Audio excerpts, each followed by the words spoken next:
I'm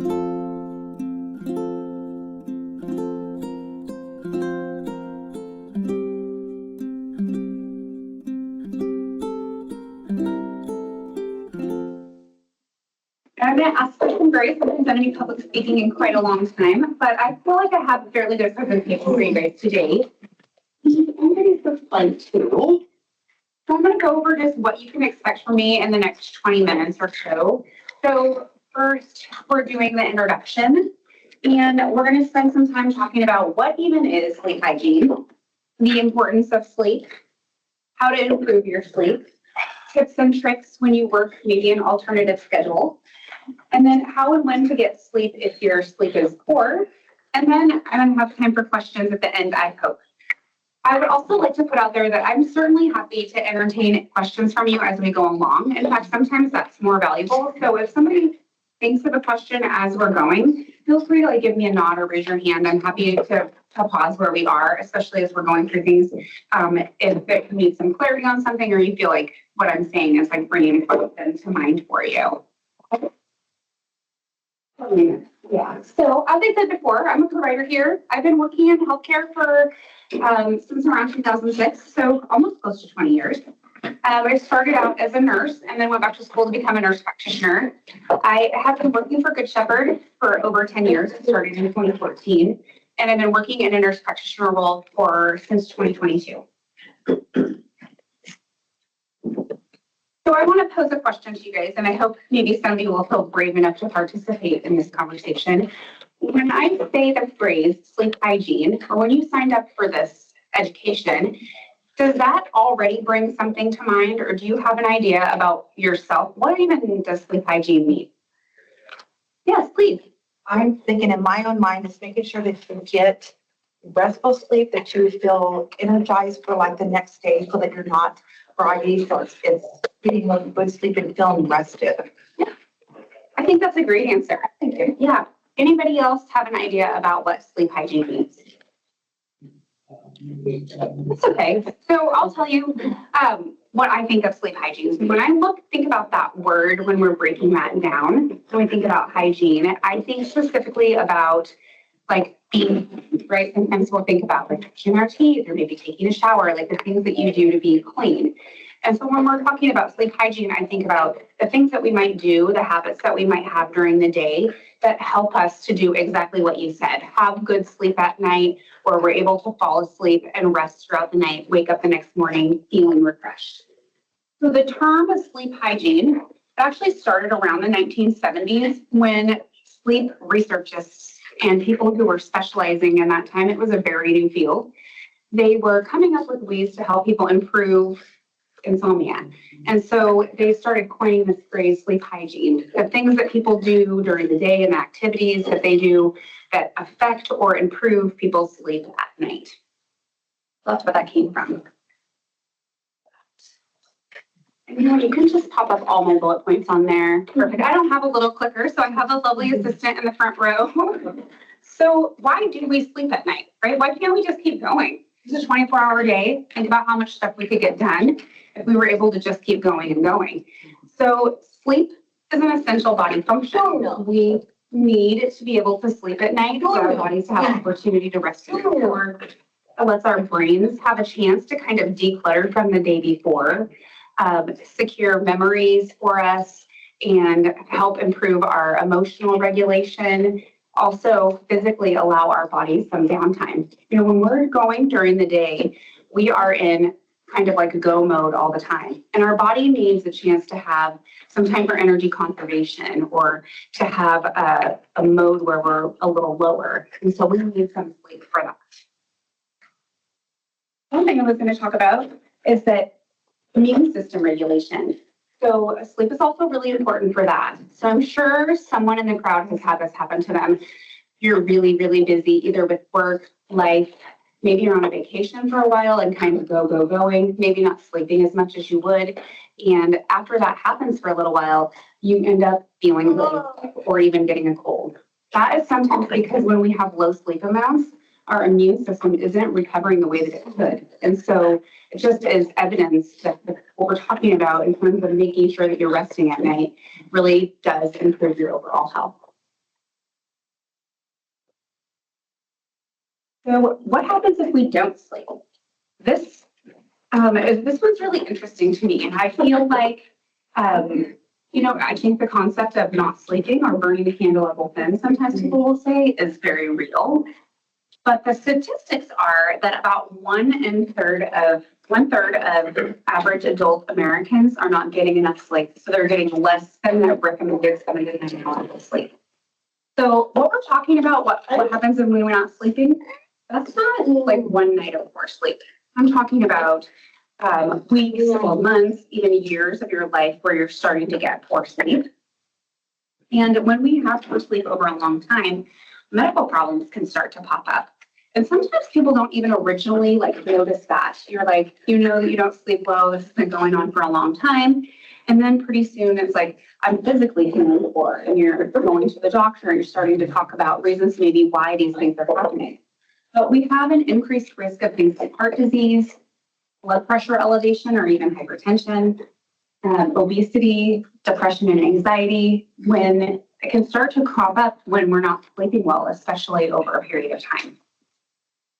When we have poor sleep, we also notice that people tend to make some life choices that they might not normally make. Sometimes your hunger receptors can actually be affected to where you feel more hungry, or sometimes people are using food to keep them hungry. Your body also, part of the hormone regulation that works when we sleep is that your body actually uses some of it to control your blood sugar when you're not sleeping well. So you tend to crave food choices that are not as good, and your body actually can't even manage that food as well. Your ability to manage that, your body's insulin is impaired, and so you can have difficulties with blood sugar regulation as well. People who are sleeping lower amounts also tend to be less physically active. And I know that this has happened to me. I'm sure it happens to you guys out there too. You have really good intentions. Like, I'm going to go to the gym, or I'm going to go for a walk after work today. And then for whatever reason, you don't get very good sleep the night before, or maybe for a couple of days. And pretty soon you're like, yeah, sitting on the couch after work sounds like a really great idea. And so not only are you potentially not making as good food choices, your body can't manage the food that you're intaking as well, but then you also might have where you're actually less physically active as well. And that can sometimes precipitate into just being in this spiral of poor sleep. When we don't sleep, I think it's also very important to mention that when we look at statistics of people who are sleep deprived, there also is an increased correlation with accidents and errors in the workplace, those kinds of things. So people who are sleep deprived have increased risk of motor vehicle accidents, errors in their job, and sometimes those can also be related to not handling the situation as well either, right? And making a mistake, maybe you have some kind of an accident, and your emotions are like sky high related to that because your emotional control is lost when you're not sleeping as well. So I want to move into talking to you guys about, okay, so obviously sleep is important. We just went through a bunch of reasons why we need to do that. So I want to talk about and really kind of focus my time with you guys on what can you do if your sleep isn't good? Like, right, how can we fix that? So this is my second question for you guys. When does anybody have something that is kind of their go-to way of kind of improving their sleep when they start noticing that maybe you have a night or two where you're not sleeping well? Do you have something that you use or turn to as how you kind of get your sleep back on track? A sound machine. I'm sorry? A sound machine? Yeah, that's a great idea. You know, an outside sound noise or just noises like the neighbor's dog barking or something. Like brown noise. Yes. My son and I listen to. Yeah. No, I think that that's a great idea. I think using a sound machine, I think making sure your environment is really set up for sleep can be really good. They're great ideas. Yeah. So, yeah, perfect. So on these, I was thinking about this the last couple of days. I have a lot of tips and tricks. I don't have time to cover each one of them individually, or we'll probably be here for longer than our lunch hour. So I am going to focus on the ones that I really like, and then also some that are really proven to be effective that tend to be less appealing to folks sometimes. So starting even with just up here at the top, keeping a consistent sleep-wake schedule is going to be really crucial if you're not sleeping well. And so what that looks like is if you work Monday through Friday and you're getting up at like 5 or 5:30 those days, that on the weekends you should really be staying to a really similar time to that. So I'm not saying you have to necessarily get up at exactly 5 o'clock even on the weekends, but really not sleeping more than like a half an hour to maybe 45 minutes past your regular time is what is proven to really help you stay on a good circadian clock. So that looks like if you're typically getting up around 5, that would be like maybe only sleeping till like 5:30, maybe 6 o'clock at the latest on the weekends. And the same with your bedtime hour. So if your bedtime hour is typically around like 9 or 10, then I would say you shouldn't be staying up later than maybe like 10:30 on the weekends. And I know this is hard.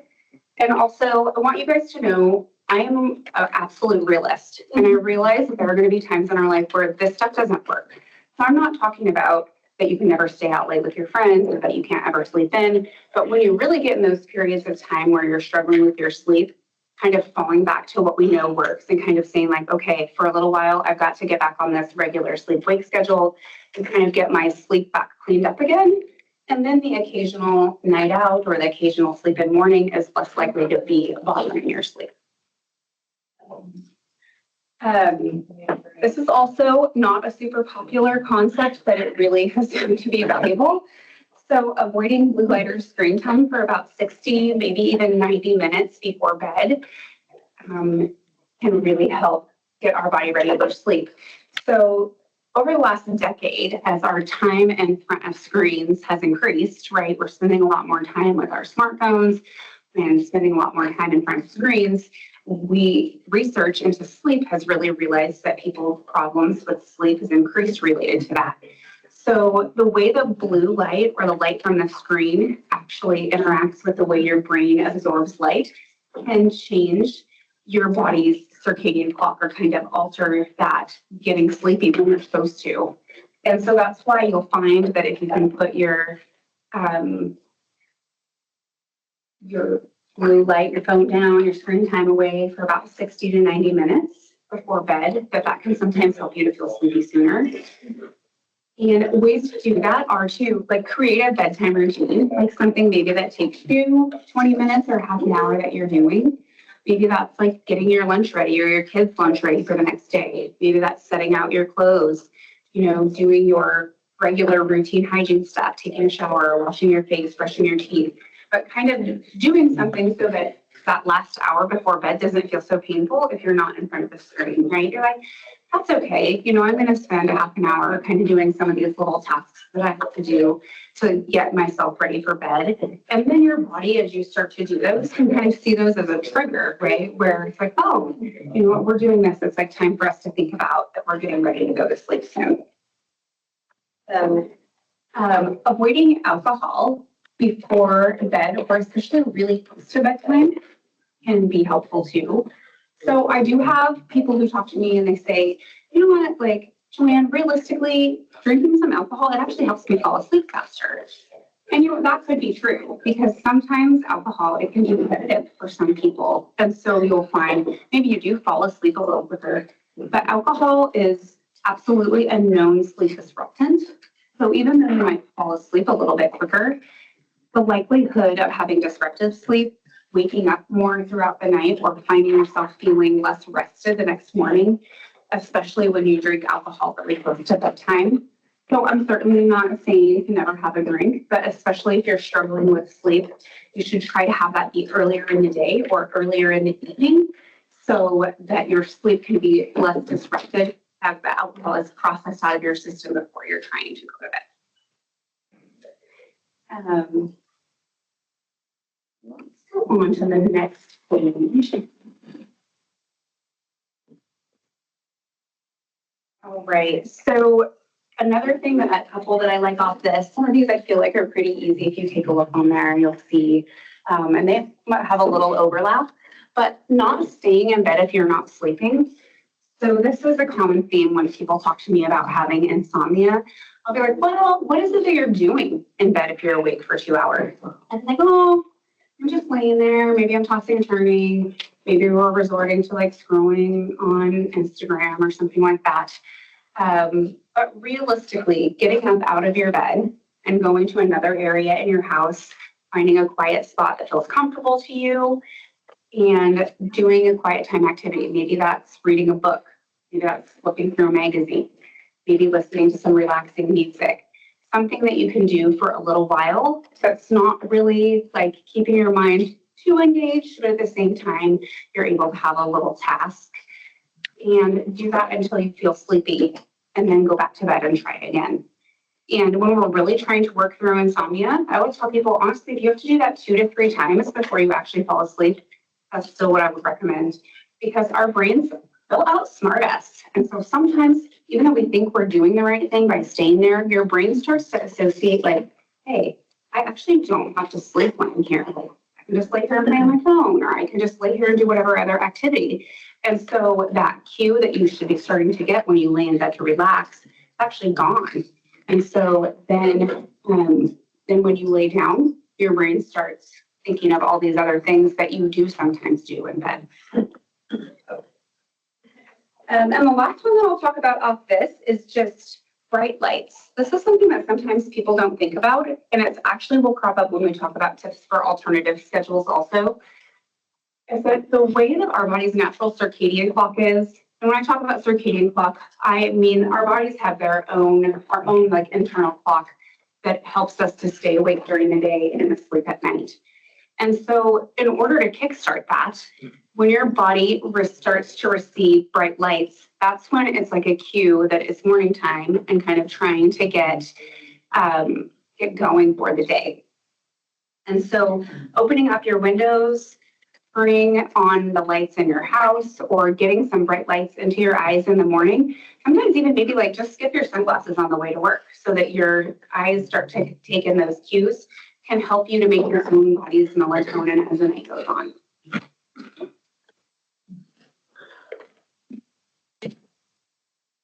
And a quick point is that the reason why there's like all of those tips on there, and really that's not an all-encompassing list, is that it's not going to look the same for everyone. All of us have maybe different things that either make us sleep better or don't.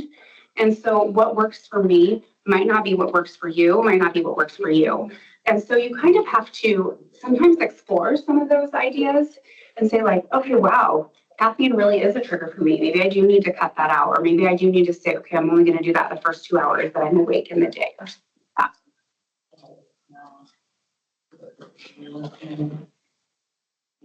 So I want to touch on what if you work an alternative schedule? I know this is a daytime presentation, so I'm just curious, does anybody work alternative schedules that we have in here? Okay, well, I'm going to touch on this really brief then. So for some folks, when they're working an alternative schedule, maybe you work a swing shift hours, or maybe you're working at nighttime. That really can be difficult for sleep. Like as humans, we're really meant to be awake during the day and we're only meant to be asleep at night.